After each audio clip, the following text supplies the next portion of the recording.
दोस्तों नमस्कार। दोस्तों, स्पेक्ट्रम के ऊपर, इंटरफेरेंस के ऊपर जो है ये मेरा तीसरा वीडियो है। क्योंकि अगर आपको याद हो 800-900 मेगाहर्ट्ज का इंटरफेरेंस को एक्सपैंड करते हुए मैंने एक दर्शक के सवाल का जवाब दिया और मैंने कहा कि मैंने एक्सप्लेन किया कि टीडीडी स्पेक्ट्रम के अंदर में गार्ड बैंड की क्यों जरूरत नहीं है।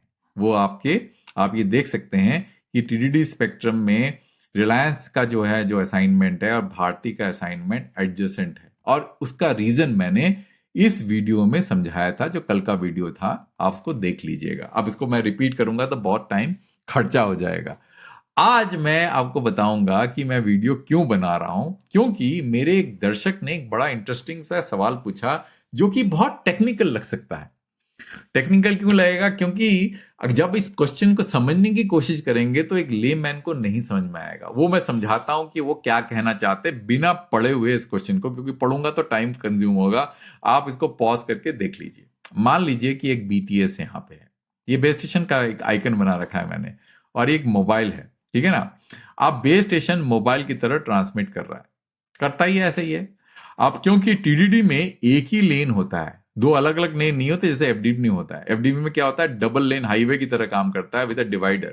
टीडीडी क्या होता है, TDD is a single block of spectrum, कोई डिवाइडर नहीं होता है। तो इसमें क्या होता है कि ये सिंगल ब्लॉक ऑफ स्पेक्ट्रम के अंदर में आपको टाइम डिवीजन मल्टीप्लेक्सिंग करना पड़ता है। इसका मतलब बेस स्टेशन के लिए कुछ टाइम रिजर्व करो, मोबाइल के लिए कुछ टाइम रिजर्व करो। कि बेस स्टेशन कब मोबाइल मोबाइल की तरफ जब ट्रांसमिट करता है वो एक छोटा ड्यूरेशन ऑफ टाइम रिजर्व करते हैं, और मोबाइल जब बेस स्टेशन से ट्रांसमिट करता है तो उसी ब्लॉक ऑफ स्पेक्ट्रम में छोटा ड्यूरेशन ऑफ टाइम रिजर्व करते हैं। इसको बोलते हैं टाइम डिवीजन मल्टीप्लेक्सिंग। अब कितना duration of time base station mobile की तरफ ट्रांसमिट करेगा ये डिपेंड करता है कि ऑपरेटर के कॉन्फ़िगरेशन पे। चाहे ऑपरेटर थोड़ा ज्यादा टाइम रखे, मोबाइल के लिए कम टाइम रखे, इससे क्या होगा कि आपका डाउनलिंक का स्पीड बढ़ जाएगा, अपलिंक का स्पीड घट जाएगा। तो जो भी कॉन्फ़िगरेशन मोबाइल ऑपरेटर डिसाइड करेगा, उसका जो जो जो एडजेसेंट मोबाइल ऑपरेटर होगा उसको भी वही कॉन्फ़िगरेशन जो है डिसाइड करना पड़ेगा और लेना पड़ेगा, नहीं तो एक गार्ड बैंड की जरूरत पड़ेगी। आप ये समझ गए ना। तो ये तो मैंने समझा दिया था उस वीडियो में।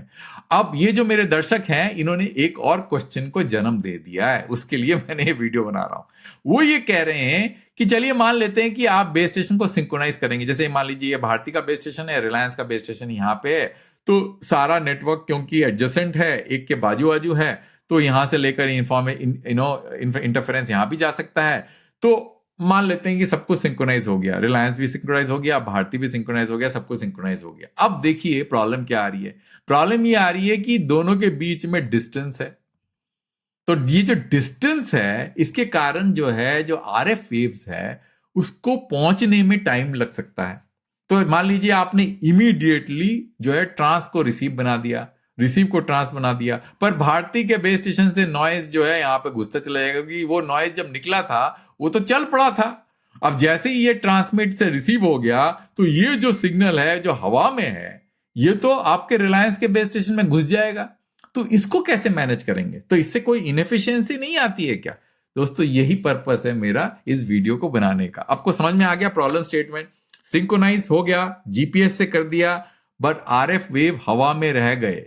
उसको जो है दूर, क्योंकि बेस स्टेशन के और मोबाइल के बीच में डिस्टेंस अलग अलग होंगे, तो आप कैसे सुनिश्चित करेंगे कि ये जो आरएफ वेव जो कि हवा में है वो इंटरफेरेंस कॉज नहीं करेंगे? बिकॉज जैसे ही आप स्विच करते हैं फ्रॉम टीएक्स टू आरएक्स तो आपका रिसीवर ऑन हो जाता है और ट्रांसमिशन के जो सिग्नल है वो रिसीवर में जाके चोक हो सकते हैं, है ना दोस्तों। तो दोस्तों इसके लिए क्या करना है, आप जरा मेरा ये छोटा सा प्रेजेंटेशन है, ज्यादा कोई मुश्किल नहीं है, मैं आपको समझा देता हूं। और टेक्निकल प्रॉब्लम है दोस्तों, आप अगर ध्यान से नहीं सुनेंगे तो आप मिस कर जाएंगे, आपको समझ में नहीं आएगा। अब इतने सारे डायग्राम से ओवरवेल्म मत हो रही है, ये तो मैंने जस्ट एक रेफरेंस के लिए, just to make sure that कि वीडियो इतना ट्रिवियल ना हो जाए कि जो लोग समझने की कोशिश कर रहे हैं उनको समझ में नहीं आए।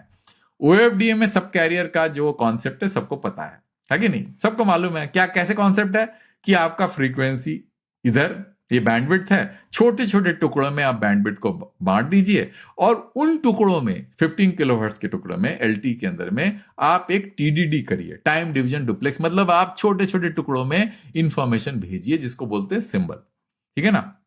अब ये जब सिंबल भेजते हैं आप, और ये सिंबल का एक एक सीक्वेंस होता है जिसको हम बोलते हैं फ्रेम। अब फ्रेम में एक बनावट होती है। अब बहुत ज्यादा डिटेल में नहीं जाते, क्योंकि डिटेल में जाएंगे तो जो मेरे सिंपल जो दर्शक हैं वो बोलेंगे पता नहीं क्या समझाने की कोशिश कर रहा है, मेरे को तो कुछ समझ में नहीं आया। कुछ लोग कमेंट भी करते हैं कुछ समझ में नहीं आया। तो आप ये मान के चलिए कि एक सीरीज ऑफ स्लॉट्स हैं, टाइम स्लॉट्स हैं, जिसमें सिंबल ट्रैवल करते हैं, ठीक है ना। अब सिंबल दो तरह के होते हैं, एक डाउनलिंक के सिंबल होते हैं, एक अपलिंक के सिंबल होते हैं, जो मैं डायग्राम में दिखा देता हूं। ये देखिए, डी का मतलब डाउनलिंक, यू का मतलब अपलिंक। डी का मतलब डाउनलिंक, यू का मतलब अपलिंक। डी और यू अलग अलग ड्यूरेशन में है। देखिए, डाउनलिंक के लिए आपने 3 स्लॉट रिजर्व कर रखा है, अपलिंक के लिए आपने 1 स्लॉट रिजर्व करता है। इसको बोलते हैं 3:1, है कि नहीं। तो यही कॉन्फ़िगरेशन भारती फॉलो करेगा अगर रिलायंस का कॉन्फ़िगरेशन है। अब बीच में आ गया एस। अब बोलेंगे ये एस क्या चीज है ना। अब ये डाउनलिंक के अंदर में छोटे छोटे टुकड़े होते हैं। अब इसको भूल जाइए, इसको मत देखिए, आप इसको देखेंगे तो आप कंफ्यूज हो जाएंगे। यहां पे फोकस करिए, ये जो मैं बता रहा हूं आपको, ये 10 मिलीसेकंड का एक फ्रेम है जो कि रिपीट होता जा रहा है, कंटिन्यूअसली रिपीट हो रहा है। उसमें 1 मिलीसेकंड का एक सब फ्रेम है, ठीक है, सब फ्रेम मान लीजिए। उस सब फ्रेम के अंदर में 14 स्लॉट्स हैं, ऐसे करके छोटे छोटे स्लॉट, जिसके अंदर में सिंबल्स होते हैं, इंफॉर्मेशन होता है, ठीक है। तो डाउनलिंक का एक सब फ्रेम हो गया, उसमें 14 स्लॉट। उसके बाद डाउनलिंक का एक और सब फ्रेम हो गया, 14 स्लॉट। उसके बाद डाउनलिंक में एक और सब फ्रेम हो गया, 14 स्लॉट। अब यहां पे डाउनलिंक क्यों दिखा रखा है ऐसा, मैं आपको बताता हूं। पहले आप इन 3 डाउनलिंक को देख लीजिए। इसमें कितने स्लॉट, 14 इंटू 3। उसके बाद फिर क्या होगा, इसको भूल जाइए। फिर अपलिंक आ गया बीच में, इसमें कितना हो गया, 14 इंटू 1, क्योंकि ये अपलिंक का है। तो 3:1 का कॉन्फ़िगरेशन आपको समझ में आ रहा है। पर बीच में एक स्पेशल सब फ्रेम जो है एस का आ गया। अब ये सब फ्रेम करता क्या है, इसके अंदर में भी 14 सिंबल्स होंगे। अब होता क्या है कि 14 सिंबल्स में से कुछ सिंबल्स जो है डाउनलिंक के लिए इस्तेमाल होते हैं, कुछ अपलिंक के लिए इस्तेमाल होता है, और बीच में आ जाता है जी, जिसको बोलते हैं गार्ड सिंबल। अब ये गार्ड सिंबल का मतलब कॉन्सेप्ट क्या है वो समझ लेते हैं। अब देखिए, ये समर कॉन्फ़िगरेशन और विंटर कॉन्फ़िगरेशन क्या है उसको आप भूल जाइए फॉर द टाइम बिंग। आप इतना ही मान के चलिए कि भाई ये जो सब फ्रेम, ये जो स्पेशल सब फ्रेम है, ये बिल्कुल वैसा का वैसा ही है जो कि आपको मैं बता रहा था। डाउनलिंक का सब फ्रेम, अपलिंक का सब फ्रेम, बस ये मिक्स होता है। इसके अंदर में डाउनलिंक एंड अपलिंक दोनों होते हैं, साथ में एक गार्ड सिंबल भी होता है जिसमें कुछ नहीं होता, खाली होता है। अब दोस्तों, उसको समझने के लिए दोस्तों मैं आपको अपना एनिमेशन जो है, जो मैं बार बार कोशिश करता हूं कि बड़े मतलब मेहनत से मैं बनाता हूं दोस्तों, ये आप देखिए इसको कि ये कैसे काम करता है। अब देखिए दोस्तों, ये एक बेस स्टेशन है, ये एक मोबाइल है। अब देखिए क्या हो रहा है, ये जो है ट्रांसमिशन हो रहा है फॉरवर्ड डायरेक्शन में। ये आरएफ का जो है, ये आरएफ का जो है वेव का जो है स्ट्रक्चर है। ये जितने भी आपको ये ब्लॉक्स नजर आ रहे हैं ना, ये सिर्फ आरएफ वेव्स हैं। तो आरएफ वेव बेस स्टेशन से मोबाइल की तरफ जा रहा है। अब यहां पे क्या हो रहा है, मैंने आपको बताया था, ये आपका D D D D D जो क्या चीज है, ये चीज सेम चीज मैं आपको बता रहा था। देखिए यहाँ पे D D D D D D D D इस तरह से होगा आपका, है ना। तो ये आपको यहाँ पे नजर आ रहा होगा D D D D D D. तो ये जो है चलता चले जाएगा। अब देखिए, मैं इसको थोड़ा आगे रन करता हूं। रन किया मैंने आपको। अब देखिए, अचानक जो है ये जी में कन्वर्ट हो गया। क्यों जी में कन्वर्ट हुआ, अब मैं इसको पीछे खींचकर, ये जो एरो है, जैसे ये एरो खत्म हो गया, तो आप देखेंगे इमीडिएटली जैसे ही एरो खत्म होता है, उसी टाइम में जो है ये जी में कन्वर्ट हो जाता है। जैसे एरो जो है बिल्कुल आंखों से ओझल हो गया, ये जी में खत्म कन्वर्ट हो गया। अब देखेंगे आपका जो सिग्नल है, आरएफ सिग्नल है, और धीरे धीरे करके आप देखेंगे आंखों से ओझल हो रहा है कि नहीं हो रहा है। इसका मतलब ये जो ट्रांसमिशन है इसका रुक गया है। अब now it is going to switch from TX to RX, है ना। अभी तक तो ये ट्रांसमिट कर रहा था इस डायरेक्शन में, अब ये रिसीव मोड में आने को तैयार हो जाए, बट अभी हुआ नहीं है क्योंकि ये सिग्नल जो है वो हवा में है। और ये जो जी जो है, जिसको बोलते हैं गार्ड सिंबल, ये सिंबल जो है उस मोमेंट के लिए है जब ये आपका जो आरएफ वेव जो है वो हवा में है। अब देख रहे हैं आप, हवा में है। तो हवा में है तो इसलिए कुछ भी रिसेप्शन नहीं हो रहा है और वो रिसीवर को चोक होने नहीं देता इमीडिएट। अब जैसे ही ये देखिए ये खत्म हो गया, अब ये रिवर्स डायरेक्शन में ट्रांसमिशन शुरू हो गया। देख रहे हैं आपको, रिवर्स डायरेक्शन में ट्रांसमिशन शुरू हो गया, और जैसे ही ट्रांसमिशन शुरू हो गया, ये G will be transmit to you हो गया, यू में कन्वर्ट हो जाएगा। देखिए यू, अब ये अपलिंक में कन्वर्ट हो जाएगा। जैसे ही अपलिंक में कन्वर्ट हुआ तो फिर जो है इंफॉर्मेशन फिर इस डायरेक्शन में शुरू हो गया। और वो जी का पर्पस ये था कि जब वो हवा में सिग्नल थे उसको रिसीवर को जैसे चोक ना हो जाए, तो G is nothing, it is called guard period, जो रिसीवर को ब्लॉक होने में बचाता है ना। ये है आपका पूरा कहानी। अब देखिए ये खत्म हो गया, फिर से मैं रन करता हूं, आपको समझ में आएगा। ये देखिए ये बेस स्टेशन है, ये ट्रांसमिट कर रहा है, ये D D D D D D है। इमीडिएटली जैसे का ट्रांसमिशन खत्म हो गया था, जी में कन्वर्ट हो गया। अब धीरे धीरे करके आंखों से ओझल हो जाएंगे। ये देखिए खत्म हो गया, खत्म, घुस गया चारा मोबाइल में। फिर थोड़ी देर बाद में फिर यहां से ट्रांसमिट होना शुरू किया, यहाँ पे आरएफ सिग्नल निकलने शुरू किया, तो यू यू यू हो गया। उसके बाद जैसे ही ये खत्म हो गया तो ये जी हो गया, है कि नहीं दोस्तों। तो ये है आपका मोटा मोटा जो कॉन्सेप्ट है। इसीलिए दोस्तों ये जी का इंपॉर्टेंस इसलिए है क्योंकि ये जो है बचाता है रिसीवर को चोक होने में। जो बताया था ना कि because of the signal remaining in air वो आपका रिसीवर को चोक कर सकता है, तो ये गार्ड सिंबल्स जो है उसको चोक होने में प्रिवेंट करते हैं। अब दोस्तों गार्ड सिंबल्स जो है अलग अलग टाइम में अलग अलग क्वांटम में रहते हैं। समर में आपके 2 गार्ड सिंबल में काम हो जाता है, विंटर में आपको 9 गार्ड सिंबल्स चाहिए। ऐसा क्यों क्यों अलग अलग गार्ड सिंबल चाहिए? अब इसके लिए दोस्तों अब जरा पहले कुछ मैथ समझ लेते हैं। अब मैं जो है हमेशा डेप्थ में जाता हूं, बहुत हाई लेवल में नहीं रहता, इसलिए कुछ मेरे श्रोताओं को और दर्शकों को थोड़ी परेशानी होती है, पर थोड़ा सा बेसिक मैथ जानना जरूरी है। आपको पता है स्पीड ऑफ लाइट क्या है? 3 इंटू 10⁸ मीटर पर सेकेंड। अब 10 किलोमीटर का डिस्टेंस ट्रेवल करने के लिए कितना टाइम चाहिए? 33 माइक्रो सेकेंड। 20 किलोमीटर का डिस्टेंस ट्रैवल करने कितना चाहिए? 67 माइक्रो सेकेंड। 30 किलोमीटर का 100 माइक्रो सेकेंड। और एक OFDM सिंबल 15 किलोहर्ट्ज के सब कैरियर स्पेसिंग में कितना होता है? लगभग 71 माइक्रो सेकेंड।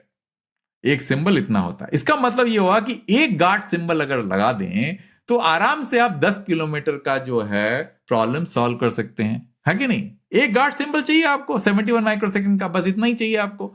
बट आप जो है 2 गार्ड सिंबल यूज कर रहे हैं, और विंटर में आप कितना यूज कर रहे हैं? विंटर में आप 9 गार्ड सिंबल यूज कर रहे हैं। ऐसा क्यों? यहां पे 2 गार्ड सिंबल यूज कर रहे हैं और विंटर में। इसीलिए दोस्तों ऐसा इसलिए करते हैं because of this problem. The problem is कि ये जो बेस स्टेशन हैं ये नेटवर्क के पार्ट हैं। बहुत सारे बेस स्टेशन हो सकते हैं। तो हो सकता है कि मान लेते हैं कि एक बेस स्टेशन ट्रांसमिट कर रहा है एक मोबाइल फोन की तरफ। इधर है मोबाइल फोन। अब जो है मोबाइल फोन का कवरेज तो इसका इतना ही है, इतना ही कवरेज है उसका मोबाइल फोन का। बट उसका जो सिग्नल जो है वो चल के दूसरे बेस स्टेशन जो है कि मान लीजिए वो 50 किलोमीटर दूर है, उसमें घुस गया जाके। क्योंकि हो सकता है कि RF प्रोपागेशन इस तरह से जो है, जो क्लाइमेटिक कंडीशन ऐसा हो कि वहां तक वो ट्रैवल कर जाए। तो इस तरह के जो डिस्टेंसेस जो हैं, जो कि बेस स्टेशन का पूरा नेटवर्क का जाल बचा हुआ है, वो सिर्फ मोबाइल को नहीं ट्रांसमिट, कुछ सिग्नल जो है लीक करके दूसरे बेस स्टेशन में जाके इंटरफियर कर सकते हैं। तो उसको प्रिवेंट करने के लिए आपको ज्यादा गार्ड सिंबल्स की जरूरत पड़ेगी। अब दोस्तों एक और चीज मैं आपको दिखा देता हूं, ये देखिए, डक्टिंग बोलते हैं इसको बोलते हैं डक्टिंग इंटरफेरेंस। इसमें क्या होता है दोस्तों कि एक आपका बेस स्टेशन है यहां पे जो कि मान लीजिए मध्य प्रदेश में है, और एक बेस स्टेशन है मान लीजिए तमिलनाडु में है। अब दोनों के बीच में मान लीजिए आपका 1000 किलोमीटर का डिस्टेंस है, बट डक्टिंग के कारण ये सिग्नल जो है जाके तमिलनाडु के बेस स्टेशन में, MP का बेस स्टेशन तमिलनाडु के बेस स्टेशन को इंटरफेयर कर सकता है। ये चीज भारती ने अपने जो एनुअल स्टेटमेंट के रिपोर्ट में ये चीज का मेंशन किया है, जो आपके सामने है, डक्टिंग मिटिगेशन। अब इसके कारण दोस्तों ये इतना ज्यादा डिस्टेंस है, अगर मान लीजिए 100 किलोमीटर है या 1000 किलोमीटर है, तो 1000 किलोमीटर के लिए जो मैं आपको दिखा रहा था गार्ड सिंबल्स, क्योंकि आप देखिए 30 किलोमीटर के लिए कितना चाहिए कितना, मतलब अगर 100 माइक्रो सेकंड का अगर आपको वो चाहिए, अगर 71 माइक्रो सेकंड का एक गार्ड सिंबल होता है, वो लगभग मान लेते हैं कि कितना होगा, ये आपका हो जाएगा, मान लीजिए एक गार्ड सिंबल ले लेते हैं, 20 किलोमीटर का मान के चलते हैं। तो 20 किलोमीटर, तो आपका अगर 1000 किलोमीटर है डिवाइडेड बाई 20, तो 50 गार्ड सिंबल चाहिए। पर इतना नहीं होता, करीब वो हो सकता है भाई 600 किलोमीटर 500 किलोमीटर का भी रखते होंगे। अगर आप भारती का एनुअल रिपोर्ट देखें तो यहां पे उन्होंने क्या किया है, हाँ देखिए 267 टू 410 किलोमीटर का प्रोटेक्शन की बात करी है उन्होंने। तो इसीलिए दोस्तों इसी कारण से विंटर कॉन्फ़िगरेशन में 9 गार्ड सिंबल से काम बन जाता है कि नहीं दोस्तों।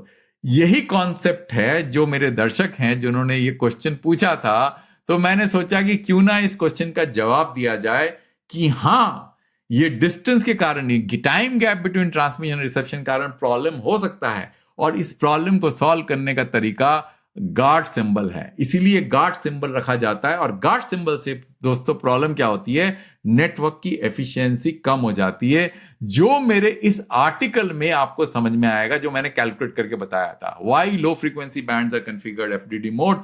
इसमें मैंने समझाया था कि कितना एफिशिएंसी कन्वर्ट जो है कि लॉस हो जाएगा, जो कि करना बहुत ही आसान है, बहुत मुश्किल नहीं है। मैं आपको बताता हूं कैसे, क्योंकि आपको बताया था 3 गार्ड स्लॉट्स हैं, 3 गार्ड स्लॉट्स जो है सॉरी 3 डाउनलिंक स्लॉट्स हैं, राइट। टीडीडी कॉन्फ़िगरेशन जो आपको मैंने बताया था, यहां पे देखिए 3 है ना, 3 देखिए 3 है यहां पे, और एक अपलिंक है कि नहीं।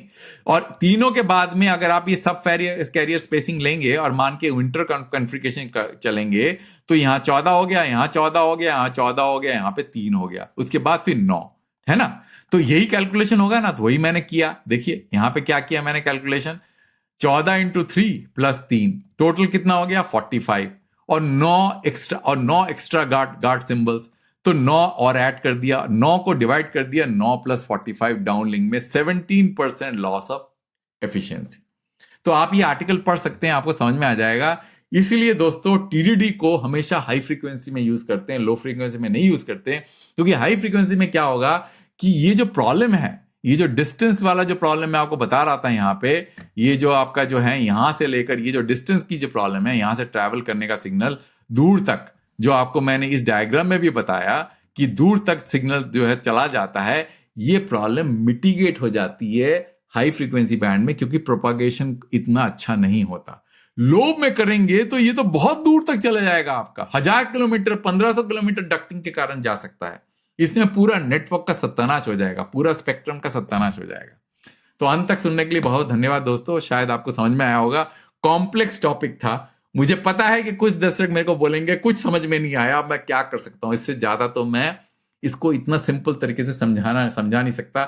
इससे तो ऐसा होगा कि मैं क्लासरूम कोर्स लेना शुरू कर दूं, तो शायद उसमें ज्यादा अच्छा समझ में आएगा। एनीवे, कभी शायद वो भी करेंगे, पर अब तक तो लिए इतना ही काफी है। अंत तक देखने के लिए बहुत बहुत धन्यवाद। थैंक यू दोस्तों।